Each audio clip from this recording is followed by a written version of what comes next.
നമസ്കാരം. 24 റൗണ്ടപ്പിലേക്ക് എല്ലാ പ്രേക്ഷകർക്കും സ്വാഗതം. ഞാൻ പ്രവിത ലക്ഷ്മി. വിശദമായ വാർത്തകളിലേക്ക്.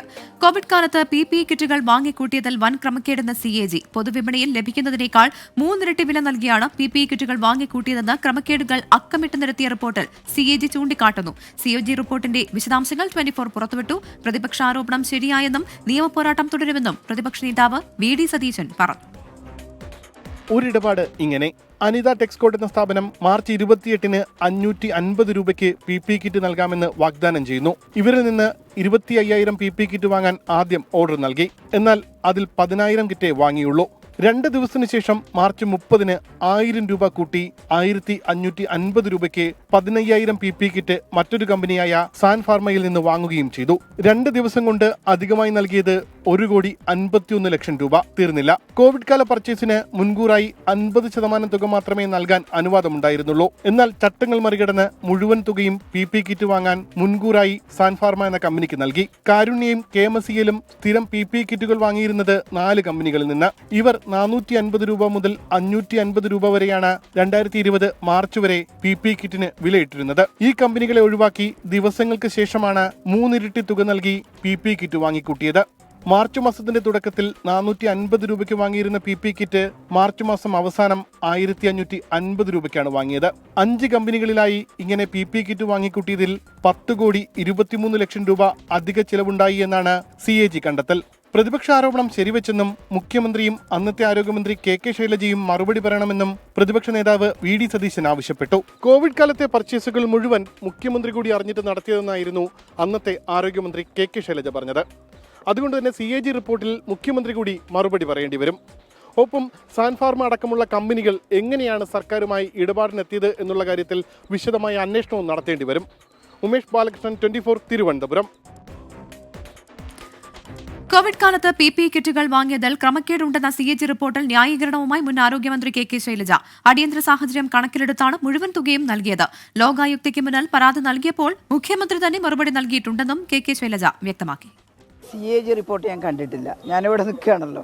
സഭയിൽ മേശപ്പുറത്ത് വെച്ചിട്ടുണ്ടെങ്കിൽ കാണാൻ പറ്റും. ഞാൻ കണ്ടിട്ടില്ല. ബഹുമാനപ്പെട്ട മുഖ്യമന്ത്രി വളരെ വ്യക്തമായിട്ട് ഇതിനുള്ള മറുപടി പറഞ്ഞതാണ്. അത് വീണ്ടും വീണ്ടും ആവർത്തിച്ചുകൊണ്ടിരിക്കേണ്ട ആവശ്യമില്ല. അത് വ്യക്തമായിട്ട് പറഞ്ഞിട്ടുണ്ട്. PPE കിറ്റിന് മാർക്കറ്റിൽ ക്ഷാമമുള്ള സമയത്ത് വില കയറിയപ്പോൾ കുറച്ച് ലക്ഷക്കണക്കിന് PPE കിറ്റ് വാങ്ങിയതിലാണ് 15,000 PPE കിറ്റ് കൂടിയ വിലക്ക് വാങ്ങേണ്ടതായിട്ട് വന്നത്. ആ സമയത്തിൻ്റെ ആ സാഹചര്യം അങ്ങനെയായിരുന്നു. അന്ന് ഞങ്ങൾ ഓർഡർ ചെയ്ത് മുഴുവൻ കിട്ടിയില്ല. 50,000 എണ്ണത്തിന് ഓർഡർ ചെയ്തിരുന്നു. ഈ ഫ്രണ്ട് ലൈൻ വർക്കേഴ്സിനെ സംരക്ഷിക്കുക എന്നുള്ളതായിരുന്നല്ലോ ഏറ്റവും പ്രഥമ ഉത്തരവാദിത്വം. ആ ഉത്തരവാദിത്തമാണ് നിർവഹിച്ചത്. വ്യക്തത ഇല്ലെങ്കിൽ ഗവൺമെൻറ് അതിന് വ്യക്തത ഉണ്ടാക്കി കൊടുക്കും. സംസ്ഥാനത്ത് പൊതുജനാരോഗ്യ മേഖലയിൽ ഗുണനിലവാരം കുറവെന്ന് CAG നിരീക്ഷണം. ഡോക്ടർമാർ ഉൾപ്പെടെ ജീവനക്കാരുടെ കുറവ് രൂക്ഷമാണ്. സംസ്ഥാനത്തെ റവന്യൂ ചെലവ് കൂടിയതായി വാർഷിക ധനകാര്യ പരിശോധനാ റിപ്പോർട്ടിലും പരാമർശമുണ്ട്.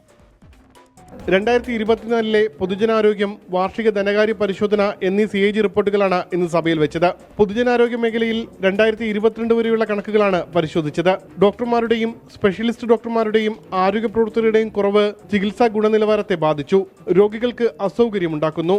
ഏറ്റവും കുറഞ്ഞ അവശ്യ സേവനം പോലും പല ആശുപത്രികളിലും ലഭിക്കുന്നില്ല. ആർദ്രം മിഷൻ ഉദ്ദേശ ലക്ഷ്യങ്ങൾ നിറവേറ്റുന്നില്ല. മരുന്നുകൾ ആവശ്യത്തിനെത്തിക്കുന്നതിൽ KMCL-ന് വീഴ്ച പറ്റി. മരുന്നുകളുടെ ഗുണനിലവാരം ഉറപ്പാക്കാനും നടപടിയുണ്ടായിട്ടില്ല. ആവശ്യത്തിന് മരുന്നില്ല എന്ന പരാതികളും വ്യാപകമാണ്.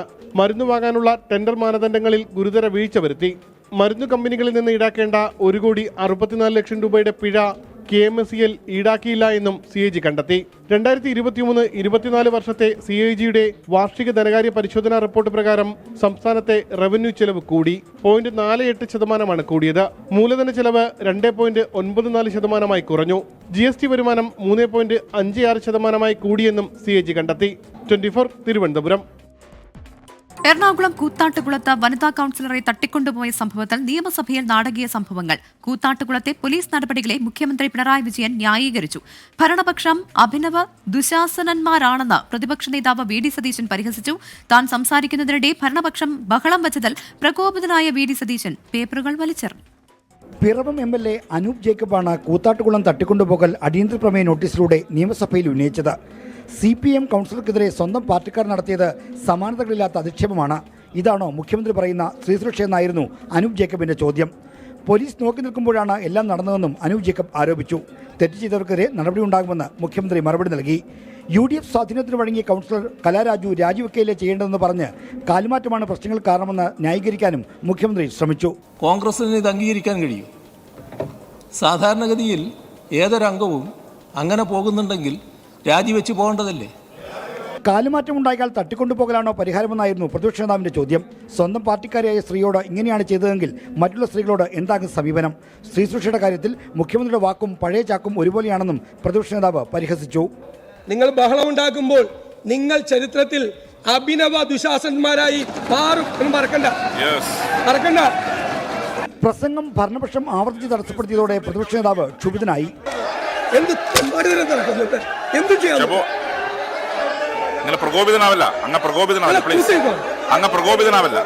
ഭരണ പ്രതിപക്ഷ പോലിൽ സ്പീക്കർ നിസ്സഹായത പ്രകടിപ്പിക്കുന്നതിനും സഭ സാക്ഷിയായി.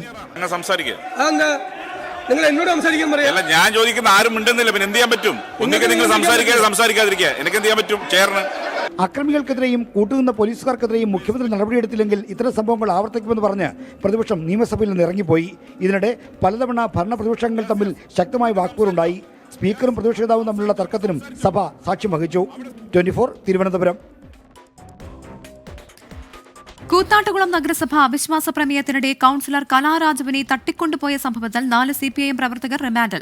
ബ്രാഞ്ച് സെക്രട്ടറി അടക്കമുള്ളവരാണ് റിമാൻഡിലായത്. അതേസമയം ആരോഗ്യ പ്രശ്നങ്ങളെ തുടർന്ന് കലാരാജു കോലഞ്ചേരി മജിസ്ട്രേറ്റ് കോടതിയിലെത്തി രഹസ്യമൊഴി നൽകിയില്ല. CPIM ബ്രാഞ്ച് സെക്രട്ടറി അരുൺ, പ്രവർത്തകരായ ടോണി, റിൻ, സജിത്ത് എന്നിവരെയാണ് പിടികൂടിയത്. ഇവരെ കോടതി റിമാൻഡ് ചെയ്തു. മറ്റുള്ളവർ മുൻകൂർ ജാമ്യത്തിനായി ഹൈക്കോടതിയെ സമീപിച്ചേക്കും. കോലഞ്ചേരി മജിസ്ട്രേറ്റ് കോടതിയിലെത്തി രഹസ്യമൊഴി നൽകാനായിരുന്നു കൗൺസിലർ കലാരാജുവിന് പ്രത്യേക അന്വേഷണ സംഘത്തിന് നിർദ്ദേശം.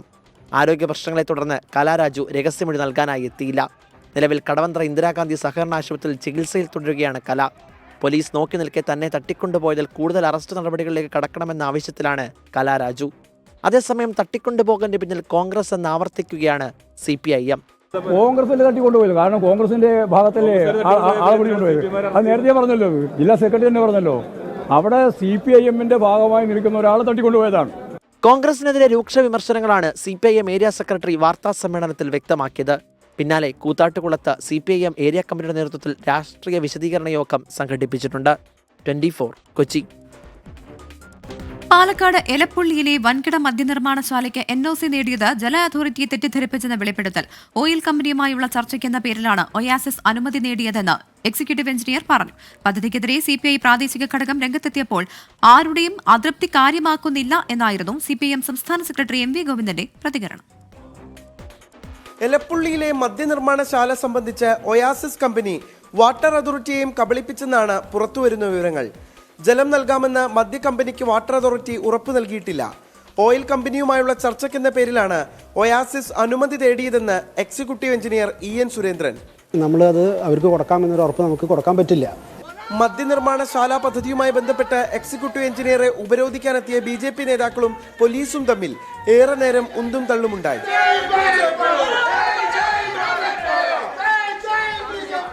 പദ്ധതിക്കെതിരെന്ന് നിലപാട് വ്യക്തമാക്കുകയാണ് CPI പ്രാദേശിക നേതൃത്വം. പദ്ധതിക്കായി ഭൂഗർഭജലം ഉപയോഗിക്കാൻ അനുവദിക്കില്ലെന്ന് ചൂണ്ടിക്കാട്ടി സംസ്ഥാന നേതൃത്വത്തിന് CPI പ്രാദേശിക ഘടകം കത്തു നൽകി. എന്നാൽ ആരുടെയും അതൃപ്തി കാര്യമാക്കുന്നില്ലെന്ന് CPIM സംസ്ഥാന സെക്രട്ടറി MV ഗോവിന്ദൻ. ഞങ്ങൾക്ക് ഇതിൻ്റെ അകത്ത് ആരും എതിർക്കുന്നുള്ളതല്ല, ഗവൺമെന്റ് നിലപാടാണ് ഞാൻ പറഞ്ഞത്. ഗവൺമെന്റ് സമീപനം ഗവൺമെന്റ് പറയും, ആ ഗവൺമെന്റ് സമീപനത്തിന്റെ ഭാഗമായിട്ട് പാർട്ടി കണ്ടിട്ടുള്ള കാര്യമാണ് ഞാൻ പറഞ്ഞത്. എന്നാൽ ആക്ഷേപമുണ്ടെങ്കിൽ പരിശോധിക്കുമെന്നായിരുന്നു വിവാദത്തിൽ മുതിർന്ന CPI നേതാവ് പന്ന്യൻ രവീന്ദ്രന്റെ മറുപടി. ഇടതുപക്ഷ ജനാധിപത്യ മുന്നണി എന്ന പ്രസ്ഥാനം സുതാര്യത മാത്രം സ്വീകരിക്കുന്ന പ്രസ്ഥാനം, അതിന് വ്യതിചലിക്കുന്നുണ്ടോ നമ്മളപ്പോൾ പരിശോധിക്കും. പദ്ധതിയിൽ മുന്നോട്ടു പോകുമെന്ന് സർക്കാർ നിലപാട് വ്യക്തമാക്കുമ്പോഴും ആശങ്കകൾ പരിഹരിക്കണമെന്ന അഭിപ്രായം LDF ഘടകകക്ഷികൾക്കുണ്ടെന്നാണ് വിവരം. 24 പാലക്കാട്.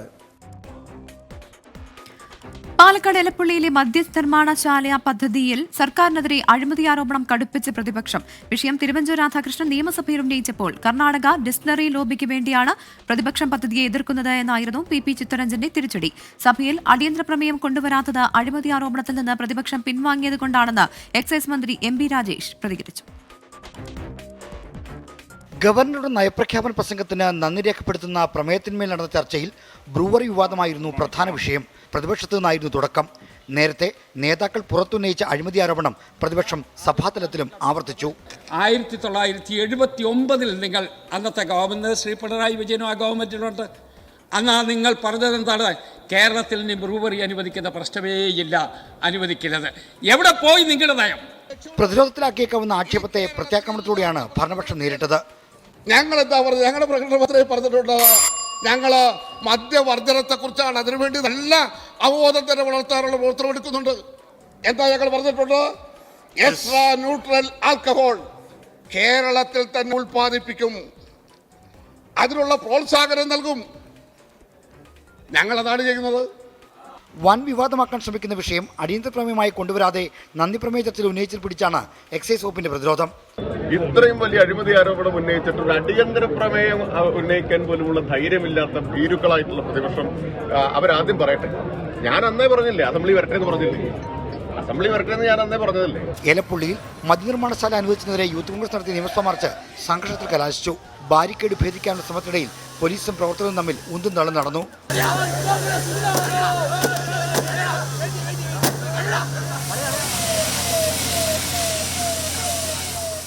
തിരുവനന്തപുരം. വ്യവസായി ബോബി ചെമ്മണ്ണൂരിന് ജയിലിൽ വഴിവിട്ട സഹായം ഒരുക്കിയ 2 ഉദ്യോഗസ്ഥർക്ക് സസ്പെൻഷൻ. മധ്യമേഖല jail DIG Ajayakumar, Kakkanad jail superintendent Raju Abraham എന്നിവർക്കെതിരെയാണ് നടപടി. നടി ഹണി റോസിന്റെ പരാതിയിൽ ബോബി ചെമ്മണ്ണൂരിനെതിരെ പോലീസ് കൂടുതൽ വകുപ്പുകൾ ചുമത്തി. ജയിൽ വകുപ്പ് നടത്തിയ അന്വേഷണത്തിലാണ് ബോബി ചെമ്മണ്ണൂരിന് ജയിലിൽ ഉദ്യോഗസ്ഥരുടെ സഹായം ലഭിച്ചതായി കണ്ടെത്തിയത്. ബോബി ചെമ്മണ്ണൂർ ജയിലിലായിരിക്കുന്ന സമയത്ത് മധ്യമേഖല ഡിഐജി അജയകുമാർ ബോബി ചെമ്മണ്ണൂരിന്റെ കാറിലെത്തി. സന്ദർശക ലിസ്റ്റിൽ പേര് ചേർക്കാതെ ബോബി ചെമ്മണ്ണൂരിന് പരിചയക്കാരുമായി കൂടിക്കാഴ്ച നടത്താൻ അവസരമൊരുക്കി. ജയിൽ സൂപ്രണ്ട് രാജു എബ്രഹാം അദ്ദേഹത്തിന്റെ ടോയ്ലറ്റ് ഉൾപ്പെടെ ഉപയോഗിക്കാനായി ബോബി ചെമ്മണ്ണൂരിന് നൽകിയെന്നും കണ്ടെത്തി. അന്വേഷണ റിപ്പോർട്ട് ജയിൽ മേധാവി ആഭ്യന്തര വകുപ്പിന് കൈമാറി. ഇതിന് പിന്നാലെയാണ് ഇരുവരെയും സസ്പെൻഡ് ചെയ്തത്. നടി ഹണി റോസ് നൽകിയ രഹസ്യമൊഴിയുടെ അടിസ്ഥാനത്തിൽ ബോബി ചെമ്മണ്ണൂരിനെതിരെ കൂടുതൽ വകുപ്പുകളും ചുമത്തി. BNS 78 പുതുതായി ചുമത്തിയത്. പിന്തുടർന്ന് ശല്യം ചെയ്തതിനാണ് ഈ വകുപ്പ് ചുമത്തിയത്. സെൻട്രൽ പോലീസ് എറണാകുളം മജിസ്ട്രേറ്റ് കോടതിയിൽ റിപ്പോർട്ട് നൽകി. 24 തിരുവനന്തപുരം.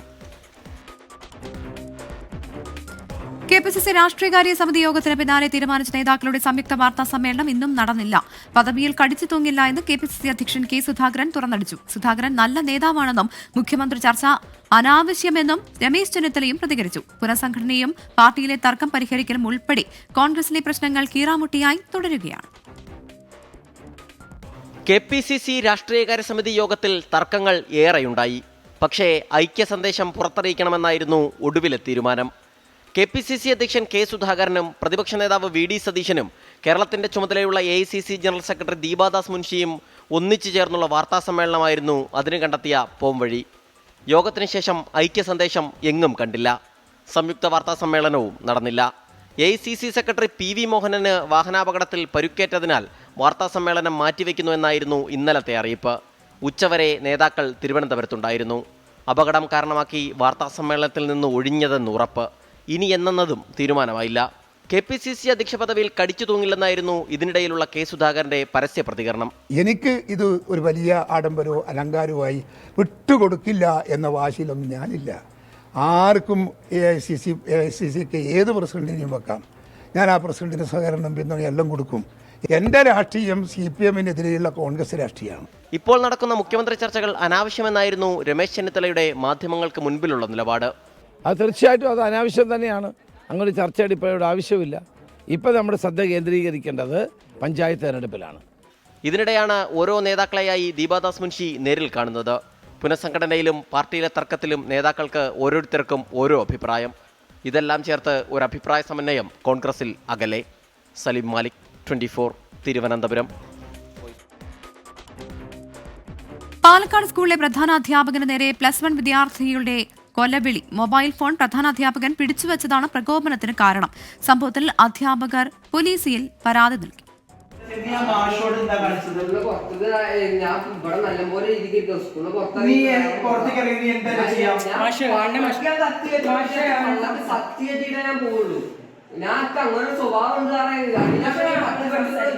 തൃത്താല പോലീസ് സ്റ്റേഷൻ പരിധിയിലെ ഹയർ സെക്കൻഡറി സ്കൂളിൽ വെള്ളിയാഴ്ച ഉച്ച കഴിഞ്ഞാണ് സംഭവം.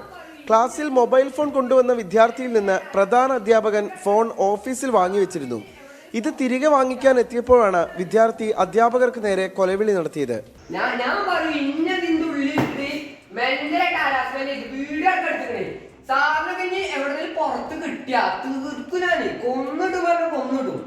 തന്റെ സ്വഭാവം വളരെ മോശമാണെന്നും തീർത്ത് കളയുമെന്നുമാണ് വിദ്യാർത്ഥി പുറത്തുവന്ന വീഡിയോയിൽ പറയുന്നത്.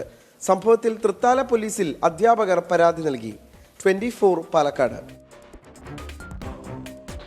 അധ്യാപകരോട് കൊലവിളി നടത്തിയ വിദ്യാർത്ഥിയെ സ്കൂളിൽ നിന്ന് സസ്പെൻഡ് ചെയ്തു. അടുത്ത ദിവസം ചേരുന്ന PTA മീറ്റിംഗിൽ തുടർ നടപടികൾ തീരുമാനിക്കും. നിഖിൽ പ്രമേഷ് പാലക്കാട് നിന്ന് ചേരുകയാണ്. നിഖിൽ, അങ്ങനെ സ്കൂളിന്റെ നടപടി ഉണ്ടാവുകയാണ്, വിവരങ്ങൾ. പ്രവിത, കഴിഞ്ഞ വെള്ളിയാഴ്ചയാണ് ഈ സംഭവം അരങ്ങേറുന്നത്. പക്ഷേ ഇന്നിപ്പോൾ ഈ ദൃശ്യങ്ങളൊക്കെ വ്യാപകമായി പ്രചരിക്കുകയും സോഷ്യൽ മീഡിയയിലും ഒക്കെ പ്രചരിക്കുകയും ഗുരു ശിഷ്യ ബന്ധം എങ്ങനെയാണോ വേണ്ടത്, എങ്ങനെയാണോ അധ്യാപകരോട് പെരുമാറേണ്ടത് തുടങ്ങിയ ചോദ്യങ്ങളൊക്കെ പല കോണുകളിൽ നിന്നൊക്കെ ഉയരുന്ന സാഹചര്യം ഉണ്ടായിട്ടുണ്ട്. ഇതിന് പിന്നാലെയാണ് സ്കൂൾ അധികൃതർ പരാതി നൽകിയത്. എന്തായാലും ആ വിദ്യാർത്ഥിയെ സസ്പെൻഡ് ചെയ്തിരിക്കുന്നത്, അത് ഈ പരാതി നൽകുന്നതിന് മുൻപ് തന്നെ സസ്പെൻഡ് ചെയ്തിട്ടുണ്ട്. ഈ വിദ്യാർത്ഥിയെ സസ്പെൻഡ് ചെയ്തിരിക്കുന്നു എന്നുള്ള വിവരമാണ് ഇപ്പോൾ പുറത്തു വരുന്നത്. കുട്ടിയെ തിരിച്ചെടുത്തിട്ടില്ല.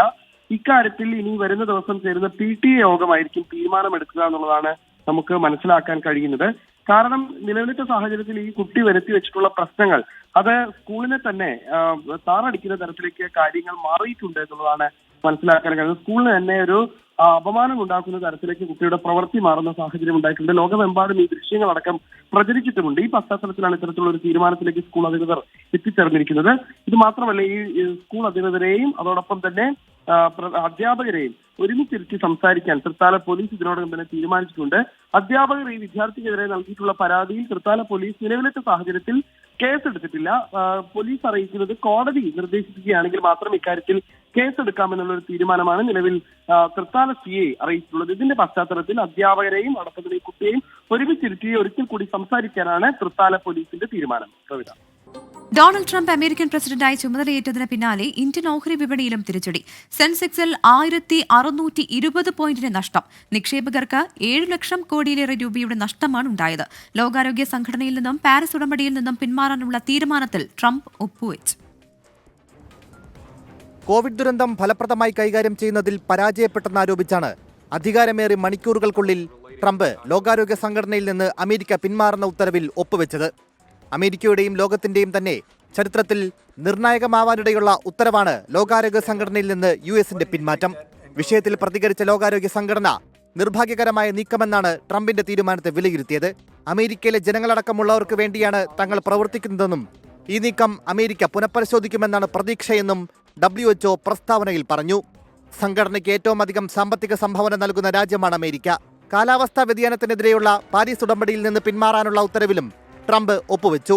ഉടമ്പടിയിൽ നിന്ന് പിന്മാറുന്നതോടെ $1 ട്രില്യൺ ലാഭം രാജ്യത്തിനുണ്ടാകുമെന്നും ട്രംപ് അവകാശപ്പെട്ടു. മെക്സിക്കോയ്ക്കും കാനഡയ്ക്കും ഇറക്കുമതി തീരുവ ചുമത്തുമെന്ന പ്രഖ്യാപനം നിക്ഷേപകരിൽ അനിശ്ചിതത്വമുണ്ടാക്കി. ഇതാണ് വിപണികൾക്ക് തിരിച്ചടിയായത്. International desk 24. നാളത്തെ സർക്കാർ ജീവനക്കാരുടെ പണിമുടക്കിനെ ചൊല്ലി CPIM CPIM അനുകൂല സർവീസ് സംഘടനകൾ തമ്മിൽ പോര്. അന്തിച്ചന്തയ്ക്ക് പോലും ആളില്ലാത്ത സംഘടനകളാണ് സമരം നടത്തുന്നത് എന്ന് സെക്രട്ടേറിയറ്റ് എംപ്ലോയീസ് അസോസിയേഷന്റെ പരിഹാസമാണ് CPI അനുകൂല സർവീസ് സംഘടന ജോയിന്റ് കൌൺസിലിനെ ചൂടിപ്പിച്ചത്. ജോയിന്റ് കൌൺസിലിനൊപ്പം പ്രതിപക്ഷ സംഘടനകൾ കൂടി പണിമുടക്ക് പ്രഖ്യാപിച്ചതോടെ നാളെ സർക്കാർ ഓഫീസുകളുടെ പ്രവർത്തനം തടസ്സപ്പെടും. നാളെയാണ് ജോയിന്റ് കൌൺസിലിന് കീഴിലുള്ള സർവീസ് സംഘടനകൾ പണിമുടക്ക് പ്രഖ്യാപിച്ചിരിക്കുന്നത്. ഈ മാസം 3 തന്നെ പങ്കാളിത്ത പെൻഷൻ പിൻവലിക്കുക, ശമ്പള പരിഷ്കരണ, DA കുടിശ്ശിക അനുവദിക്കുക തുടങ്ങിയ ആവശ്യങ്ങൾ ഉന്നയിച്ച് ചീഫ് സെക്രട്ടറിക്ക് നോട്ടീസ് നൽകിയിരുന്നു. എന്നാൽ ഡയസ്നോൺ പ്രഖ്യാപിച്ചതല്ലാതെ സമരസംഘടനകളെ ചർച്ചയ്ക്ക് വിളിക്കാൻ സർക്കാർ തയ്യാറായില്ല. ഭരണമുന്നണിയിലെ കക്ഷിയുടെ സർവീസ് സംഘടന തന്നെ സർക്കാരിനെതിരെ സമരം പ്രഖ്യാപിച്ചതോടെയാണ് സെക്രട്ടേറിയറ്റ് എംപ്ലോയീസ് അസോസിയേഷൻ പരിഹസിച്ച് നോട്ടീസ് ഇറക്കിയത്. ആളില്ലാ സംഘടനകളാണ് സമരം നടത്തുന്നതെന്നും ചില അതിവിപ്ലവകാരികൾ കൊങ്ങി സംഘികൾക്കൊപ്പം തോളിൽ കൈയിട്ട് സമരം നടത്തുന്നുവെന്നുമാണ് പരിഹാസം. പരിഹാസത്തിൽ ജോയിന്റ് കൌൺസിലിന്റെ മറുപടി ഇങ്ങനെ: ഇതൊക്കെ അവർക്ക് പറയാം, അവർക്ക് ആള് കാണും, ആശയവും വേണമെന്നേ ഉള്ളൂ. അത് നമുക്ക് ആള് കൂടുന്നത് എങ്ങനെയാണെന്ന് നിങ്ങൾക്ക് എല്ലാവർക്കും അറിയാമല്ലോ. സ്ഥലം മാറ്റി ഭീഷണിപ്പെടുത്തിയും എല്ലാം ആളുടെ കൂടെ നിർത്താൻ പറ്റും. ഇത് അങ്ങനെയല്ല. ഇത് ആശയത്തിന്റെ അടിസ്ഥാനത്തിൽ, ഒരു തൊഴിലാളി സ്നേഹത്തിന്റെ അടിസ്ഥാനത്തിൽ നമ്മൾ കൂടെ നിൽക്കുക. നമുക്കൊരു അങ്ങനെ ഒരു അധികാരം ഉപയോഗിച്ച് ആരെയും നമ്മൾ കൂട്ടാറില്ല. CPI സർവീസ് സംഘടനകൾ പണിമുടക്ക് പ്രഖ്യാപിച്ച നാളെ തന്നെ പ്രതിപക്ഷ സർവീസ് സംഘടനകളും പണിമുടക്കുകയാണ്. പ്രതിപക്ഷം കൂടി വന്നതോടെ പണിമുടക്ക് സർക്കാർ ഓഫീസുകളുടെ പ്രവർത്തനത്തെ സാരമായി ബാധിക്കും. അജീഷ് ജയകുമാർ, 24, തിരുവനന്തപുരം. നടിയെ ആക്രമിച്ച കേസിലെ ഒന്നാം പ്രതി പൾസർ സുനി സുപ്രീം കോടതിയെ സമീപിച്ചു. 2 ഫോറൻസിക് വിദഗ്ധരെ വീണ്ടും വിസ്തരിക്കണമെന്നാവശ്യപ്പെട്ടാണ് കോടതിയെ സമീപിച്ചത്. പ്രധാന സാക്ഷികളെ വിസ്തരിച്ച സമയത്ത് താൻ ജയിലിൽ ആയിരുന്നതിനാൽ അഭിഭാഷകരോട് കാര്യങ്ങൾ സംസാരിക്കാനായില്ല എന്നാണ് പൾസർ സുനിയുടെ വാദം. ഈ ആവശ്യം നേരത്തെ ഹൈക്കോടതി തള്ളിയതിനാലാണ് സുപ്രീം കോടതിയെ സമീപിച്ചത്. പൾസർ സുനിയുടേത് ബാലിശമായ വാദമാണെന്ന് ഹൈക്കോടതി നിരീക്ഷിച്ചിരുന്നു. കോട്ടയം നഗരസഭയിൽ 211 കോടി രൂപ കാണാതായ സംഭവം നഗരസഭയെ അറിയിച്ചിട്ടില്ല എന്ന് നഗരസഭാ സെക്രട്ടറി. വിജിലൻസ് നടത്തിയ പരിശോധനയുടെ വിവരങ്ങളാണ് ഔദ്യോഗികമായി അറിയിക്കാതിരുന്നത്. ചെയർപേഴ്സണ് നൽകിയ മറുപടിയിലാണ് സെക്രട്ടറി ഇക്കാര്യം അറിയിച്ചത്. കോട്ടയം നഗരസഭയിൽ തനത് ഫണ്ടിൽ 211 കോടി രൂപ കാണാനില്ലെന്ന വിവരം പ്രതിപക്ഷ നേതാവ് ഷീജ അനിൽ കൗൺസിൽ യോഗത്തിൽ ഉന്നയിക്കുമ്പോഴാണ് ചെയർപേഴ്സൺ അടക്കമുള്ളവർ ഇക്കാര്യം അറിയുന്നത്. തുടർന്ന് ഇത് സംബന്ധിച്ച് പരിശോധിച്ച് റിപ്പോർട്ട് നൽകാൻ സെക്രട്ടറിയോട് ചെയർപേഴ്സൺ നിർദ്ദേശം നൽകി. ഇതിന് നൽകിയ മറുപടിയിലാണ് വിജിലൻസ് കണ്ടെത്തലിന്റെ കാര്യം നഗരസഭയെ അറിയിച്ചിട്ടില്ലെന്ന് സെക്രട്ടറി പറഞ്ഞത്. തുടർന്ന് സെക്രട്ടറി സ്വമേധയാ ഉന്നത ഉദ്യോഗസ്ഥരുമായി ബന്ധപ്പെട്ട് വിവരം അറിയുകയായിരുന്നു. നഗരസഭയിൽ ആരും അറിയാത്ത വിഷയം LDF തന്നെയാണ് ഉയർത്തിക്കൊണ്ടുവന്നത്. വിജിലൻസ് റിപ്പോർട്ടിന്റെ പകർപ്പടക്കം LDF പുറത്തുവിട്ടിട്ടും ഇതൊന്നും നഗരസഭ ഭരിക്കുന്നവരുടെ പക്കൽ എത്തിയില്ല. രാഷ്ട്രീയ ആയുധമാക്കാൻ ബോധപൂർവം നഗരസഭയെ അറിയിക്കാതിരുന്നതാണെന്ന ആക്ഷേപം അതുകൊണ്ട് തന്നെ ഭരണപക്ഷം ഉന്നയിക്കുന്നുണ്ട്. ഗുരുതരമായ ക്രമക്കേടുകൾ കണ്ടെത്തിയിട്ടും ഇന്റേണൽ വിജിലൻസിന്റെ റിപ്പോർട്ടിന്മേൽ നടപടികൾ വൈകുന്നത് എന്തുകൊണ്ടെന്ന ചോദ്യവും ഉയരുന്നുണ്ട്. കോട്ടയത്ത് നിന്ന് അരുൺ നീണ്ടൂറിനൊപ്പം Toby Johnson, 24. Wayanad DCC treasurer NM വിജയന്റെ ആത്മഹത്യയുമായി ബന്ധപ്പെട്ട കേസിൽ KPCC അധ്യക്ഷൻ K സുധാകരന്റെ മൊഴിയെടുക്കാൻ പോലീസ്. തനിക്ക് നോട്ടീസ് ലഭിച്ചിട്ടില്ല എന്നും മൊഴിയെടുക്കാനുള്ള നീക്കത്തിൽ രാഷ്ട്രീയമുണ്ടെന്നുമാണ് K സുധാകരന്റെ മറുപടി. അന്വേഷണ സംഘം വയനാട് DCC ഓഫീസിലെത്തി രേഖകൾ പരിശോധിച്ചു. NM വിജയൻ സാമ്പത്തിക ആരോപണങ്ങൾ ഉയർത്തിയയച്ച കത്തിന്റെ പശ്ചാത്തലത്തിലാണ് KPCC പ്രസിഡന്റ് K സുധാകരന്റെ മൊഴിയെടുക്കാനുള്ള പോലീസ് നീക്കം. NM വിജയന്റേതായി 4ാമതൊരു കത്ത് കൂടി അന്വേഷണ സംഘത്തിന് ലഭിച്ചിട്ടുണ്ട്. 2022-ൽ K സുധാകരൻ അയച്ച കത്താണിതെന്ന് പോലീസ് പറയുന്നു. ഇത് വെട്ടിത്തിരുത്തിയ നിലയിലാണ്. നിയമനക്കോടതിയുമായി ബന്ധപ്പെട്ട സാമ്പത്തിക വിഷയങ്ങൾ തന്നെയാണ് ഈ കത്തിലും ചൂണ്ടിക്കാട്ടുന്നത്. അന്വേഷണത്തെക്കുറിച്ച് അറിയില്ല എന്നായിരുന്നു K സുധാകരന്റെ മറുപടി. വിജയന്റെ വീട്ടിൽ നാളെ നേരിട്ടെത്തും. കുടുംബത്തിന്റെ ബാധ്യത ന്യായമുള്ളതാണെങ്കിൽ ഏറ്റെടുക്കുമെന്നും അദ്ദേഹം വ്യക്തമാക്കി. എന്നിൽ നിന്ന് ചെയ്യാവേണ്ടുന്ന കാര്യങ്ങളൊക്കെ ആദ്യം മുതലേ ഞാൻ അതിൻ്റെ അകത്ത് അവർക്ക് അനുകൂലമായി ഞാൻ ചെയ്തിട്ടുണ്ട്. എനിക്ക് കുടുംബത്തോട് സഹതാപമുണ്ട്. ഞാൻ നാളെ കാണാൻ പോകുന്നുണ്ട്. DCC പ്രസിഡന്റ് ND അപ്പച്ചൻ, മുൻ കോൺഗ്രസ് നേതാവ് KK ഗോപിനാഥൻ എന്നിവരുടെ ചോദ്യം ചെയ്യൽ അവസാന ഘട്ടത്തിലാണ്. DCC ഓഫീസിൽ അന്വേഷണ സംഘ തലവനായ ബത്തേരി DYSP അബ്ദുൾ ഷരീഫിന്റെ നേതൃത്വത്തിലുള്ള സംഘം പരിശോധന നടത്തി. മിനിറ്റ്സ് ഉൾപ്പെടെയുള്ള രേഖകളാണ് പരിശോധിച്ചത്. ഇന്നലെ KK ഗോപിനാഥിന്റെ വീട്ടിലും പോലീസ് പരിശോധന നടത്തിയിരുന്നു. 24 വയനാട്. CPIM സംസ്ഥാന സെക്രട്ടറി MV ഗോവിന്ദനെതിരെ കാന്തപുരം AP അബൂബക്കർ മുസ്ലിയാർ. കണ്ണൂരിൽ CPIM 18 ഏരിയ കമ്മിറ്റികളെ തിരഞ്ഞെടുത്തപ്പോൾ ഒരു വനിതാ സെക്രട്ടറി പോലുമില്ല. സ്ത്രീ സമത്വത്തിനായി വാദിക്കുന്നവർ സ്വന്തം കാര്യത്തിൽ മൗനം പാലിക്കുകയാണെന്നും കാന്തപുരം AP അബൂബക്കർ മുസ്ലിയാർ കുറ്റപ്പെടുത്തി. ഇന്നൊരാളുടെ പ്രസ്താവന കേട്ടു. അയാളുടെ പാർട്ടികൾ തന്നെ അയാൾ ജീവിക്കുന്ന ജില്ലയിൽ ഞാൻ പത്രമെടുത്ത് നോക്കി. ഏരിയ സെക്രട്ടറിമാരെ തെരഞ്ഞെടുത്തിരിക്കുന്നു 18 പേരെ. ഈ 18 പുരുഷന്മാരാ. ഒരൊറ്റ പെണ്ണിനെയും അവർക്ക് കിട്ടിയിട്ടില്ല. ഈ 18 എണ്ണവും പുരുഷന്മാരാണ്. എന്തേ അവിടെ പെണ്ണുങ്ങളെ പരിഗണിക്കാതിരുന്നത്? എന്താണ് അവിടെ ഒന്നും പെണ്ണുങ്ങളെ പരിഗണിക്കാത്തത്? ഞങ്ങൾ പറയുന്നതിനിങ്ങനെ കുതിര കയറാൻ വരണോ? ഞങ്ങളെ മതത്തിന്റെ വിധി ഞങ്ങൾ പറയുന്നത് മുസ്ലിമീങ്ങളോടാണ്. അതുകൊണ്ട് മറ്റുള്ള മതങ്ങളുമായി ബന്ധപ്പെടേണ്ടെന്നും കൂടേണ്ടെന്നൊന്നും ഞങ്ങൾ പറഞ്ഞിട്ടില്ലല്ലോ. മനീഷ് മഹവാലാണ് ആലപ്പുഴയിൽ നിന്ന് വിവരങ്ങളുമായി ചേരുന്നത്. മനീഷ്, CPM സംസ്ഥാന സെക്രട്ടറിക്ക് എതിരായ കാന്തപുരം AP അബൂബക്കർ മുസ്ലിയാരുടെ ഈ വിമർശനം അത് ഏത് പശ്ചാത്തലത്തിലാണ്? മറ്റെന്തൊക്കെ കാര്യങ്ങൾ അദ്ദേഹം പറഞ്ഞിട്ടുണ്ട്?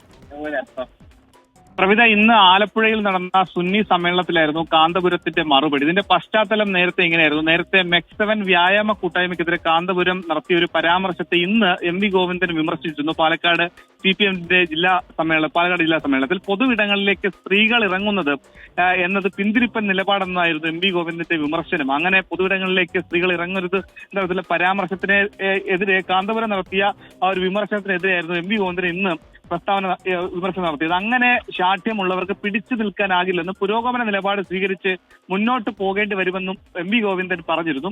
ഇതിന് മറുപടിയുമായിട്ടാണ് കാന്തപുരം ഇന്ന് ആലപ്പുഴയിൽ പ്രസംഗിച്ചത്. അവരുടെ ഇന്റേണൽ പരിപാടിയിലാണ് അദ്ദേഹം പറഞ്ഞ വിമർശനം പ്രധാനമായും പൊതുവിടങ്ങളിലേക്ക് സ്ത്രീകൾ ഇറങ്ങരുത് എന്നത് പിന്തിരിപ്പ നിലപാടാണെന്ന് പറയുന്ന CPM-ന്റെ കണ്ണൂർ ജില്ലയിലെ ഏരിയ സെക്രട്ടറിമാരിൽ ഒരാൾ പോലും, അതായത് സംസ്ഥാന സെക്രട്ടറി എം വി ഗോവിന്ദന്റെ ജില്ലയായ കണ്ണൂരിൽ അവിടെ ഒരു ഏരിയ കമ്മിറ്റിയിൽ ഒരാൾ പോലും 18-അംഗ ഏരിയ കമ്മിറ്റിയിൽ ഒരാൾ പോലും സ്ത്രീ അല്ലാത്തത് എന്തുകൊണ്ടാണെന്നായിരുന്നു കാന്തപുരത്തിന്റെ ചോദ്യം.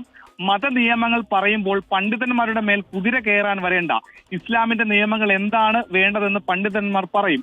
മറ്റുള്ള മതക്കാർ ഇസ്ലാമിന്റെ കാര്യത്തിൽ അഭിപ്രായം പറയേണ്ട. ഇന്നലെ ഒരാൾ അഭിപ്രായം പറയുന്നത് കേട്ടു. ഞാൻ പത്രമെടുത്ത് നോക്കിയപ്പോഴാണ് ഈ നേരത്തെ പറഞ്ഞതുപോലെ കണ്ണൂരിലെ പാർട്ടിയിലെ ഏരിയ സെക്രട്ടറിമാരെ തെരഞ്ഞെടുത്തപ്പോൾ 18 പേരും പുരുഷന്മാരാണ്, ഒരു സ്ത്രീ പോലും ഇല്ല എന്ന തരത്തിൽ CPM-നെതിരെ, അതായത് കാന്തപുരം നടത്തിയിട്ടുള്ള വിമർശനത്തിനെതിരെ സ്ത്രീ സമത്വ വിഷയപരമായിട്ട് പരോക്ഷ വിമർശനം ഉന്നയിച്ച സംസ്ഥാന സെക്രട്ടറി എം വി ഗോവിന്ദന് പരസ്യമായി തന്നെ അദ്ദേഹം പേരെടുത്ത് പറഞ്ഞുകൊണ്ടാണ് വിമർശനം ഉന്നയിച്ചിരിക്കുന്നുള്ളതാണ് ഏറ്റവും പ്രധാനപ്പെട്ട കാര്യം. എന്താണ് അവിടെ സ്ത്രീകളെ പരിഗണിക്കാതിരുന്നത്? CPM-ന്റെ പുരോഗമന പാർട്ടി എന്ന് അവകാശപ്പെടുന്ന CPM എന്തുകൊണ്ട് കണ്ണൂരിലെ പാർട്ടി സമ്മേളനത്തിൽ ഏരിയ സെക്രട്ടറിമാരെ തെരഞ്ഞെടുത്തപ്പോൾ 18 പേരിൽ ഒരാൾ പോലും ഒരു സ്ത്രീ ഇല്ലാതിരുന്നത് എന്തുകൊണ്ടാണ് എന്നുള്ള വലിയ വിമർശനം എന്താണെങ്കിലും കാന്തപുരം ഉന്നയിച്ചിരിക്കുന്ന ആലപ്പുഴ സുന്നി സമ്മേളനത്തിൽ വെച്ചാണ്.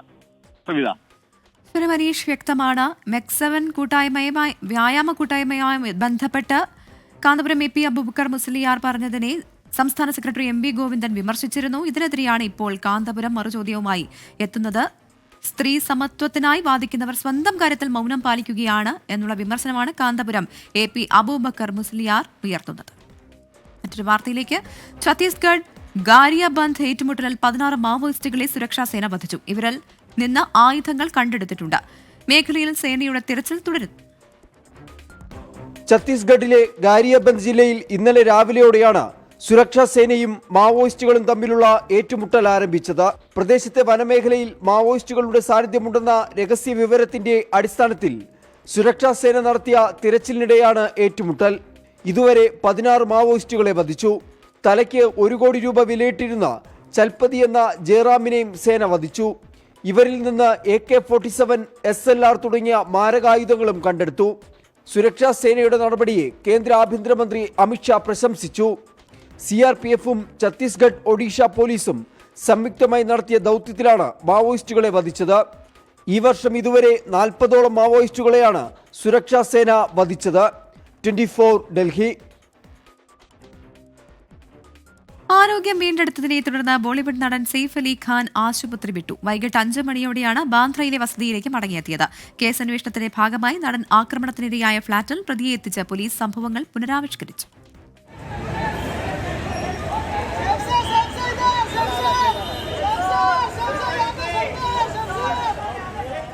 അഞ്ചു ദിവസത്തെ ആശുപത്രിവാസത്തിനു ശേഷമാണ് സെയ്ഫ് അലി ഖാൻ മടങ്ങിയത്. തന്റെ സ്ഥിരം വസതിയായ ഫോർച്യൂൺ ഹൈറ്റ്സിലേക്കാണ് താരമെത്തിയത്. കയ്യിലും കഴുത്തിലും ചെവിക്കു പുറകിലും ബാൻഡേജ് കാണാം. ആരാധകരെ സെയ്ഫ് അഭിവാദ്യം ചെയ്തു. നേരം പുലരും മുൻപായിരുന്നു തെളിവെടുപ്പ്. പ്രതിയെ ആദ്യം ബാന്ദ്ര റെയിൽവേ സ്റ്റേഷനിലെത്തിച്ചു. അവിടെ നിന്ന് നടന്റെ ഫ്ളാറ്റിലേക്ക്. ഫയർ എക്സിറ്റ് ഗോവണി വഴി 7ാം നിലയിലെത്തിയെന്നും അവിടെ നിന്ന് പൈപ്പ് വഴി കയറിയെന്നുമാണ് പ്രതിയുടെ മൊഴി. അക്കാര്യങ്ങളാണ് പോലീസ് പുനരാവിഷ്കരിച്ചത്. തുടർന്ന് നടനുമായുണ്ടായ സംഘർഷം പുനരാവിഷ്കരിച്ചു. ഗോവണി, കുളിമുറിയുടെ ജനൽ, പൈപ്പ് എന്നിവിടങ്ങളിൽ നിന്നും പ്രതിയുടെ 19 വിരലടയാളങ്ങൾ ലഭിച്ചിട്ടുണ്ട്. ഇത് നിർണായക തെളിവാകും. ബംഗ്ലാദേശിലെ രാജ്ഭാരിയിലാണ് സ്വദേശമെന്നും നാട്ടിലേക്ക് പോകുന്നതിന് പണം കണ്ടെത്താനാണ് മോഷണത്തിന് ശ്രമിച്ചതെന്നും പ്രതി മൊഴി നൽകി. ബംഗ്ലാദേശിൽ ഗുസ്തി താരമാണെന്നും ഇയാൾ പറയുന്നു. കുറ്റകൃത്യം നടത്താൻ പുറത്തുനിന്ന് പ്രതിക്ക് സഹായം കിട്ടിയോ എന്ന കാര്യത്തിൽ ഇനിയും വ്യക്തത വന്നിട്ടില്ല. 24 മുംബൈ. തിരുവനന്തപുരം വിതുരയിൽ ഗുളികയിൽ മുട്ടുസൂചി കണ്ട സംഭവത്തിൽ പോലീസ് അന്വേഷണം തുടങ്ങി. 16-കാരിയായ മേമല സ്വദേശിനി വസന്തയുടെ മൊഴി പോലീസ് രേഖപ്പെടുത്തി. സംഭവത്തിൽ വിശദമായ അന്വേഷണം ആവശ്യപ്പെട്ട് വിവരാവകാശ പ്രവർത്തകൻ സത്യൻ DGPക്ക് നൽകിയ പരാതിയിലാണ് നടപടി. ഗുളികയിൽ മുട്ടുസൂചി കണ്ടെന്ന പരാതി വ്യാജമെന്നാണ് ആരോഗ്യവകുപ്പിന്റെ നിലപാട്. സത്യം അന്വേഷിച്ചറിയണമെന്നാവശ്യപ്പെട്ട് ആരോഗ്യവകുപ്പ് പോലീസിൽ പരാതി നൽകിയിട്ടുണ്ട്. ഇതേ വിഷയത്തിൽ വിവരാവകാശ പ്രവർത്തകൻ സത്യനും DGPക്ക് പരാതി നൽകി. പിന്നാലെയാണ് വിതുര പോലീസ് അന്വേഷണം ആരംഭിച്ചത്. കേസിലെ ആദ്യ പരാതിക്കാരിയായ മേമല ഉരുളുകുന്ന് സ്വദേശിനി വസന്തയുടെ മൊഴി രേഖപ്പെടുത്തി. പോലീസ് സ്റ്റേഷനിൽ വിളിപ്പിച്ചാണ് വസന്തയുടെ മൊഴി രേഖപ്പെടുത്തിയത്. മൊഴി രേഖപ്പെടുത്താനായി വീട്ടിൽ നേരിട്ടെത്തിയെങ്കിലും ആ സമയത്ത് വസന്ത വീട്ടിലുണ്ടായിരുന്നില്ല. ഇതിനാലാണ് സ്റ്റേഷനിലേക്ക് വിളിപ്പിച്ചത്. ആദ്യ പരാതിയിൽ ഉറച്ചു നിൽക്കുന്നതായി വസന്ത പോലീസിനോട് പറഞ്ഞു. പരാതിയിൽ ദുരൂഹതയുണ്ടെന്നും സമഗ്രാന്വേഷണം വേണമെന്നുമാണ് ആരോഗ്യവകുപ്പിന്റെ ആവശ്യം.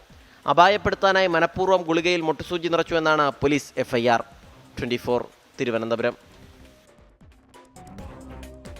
24 പൂർണ്ണമാകുന്നു.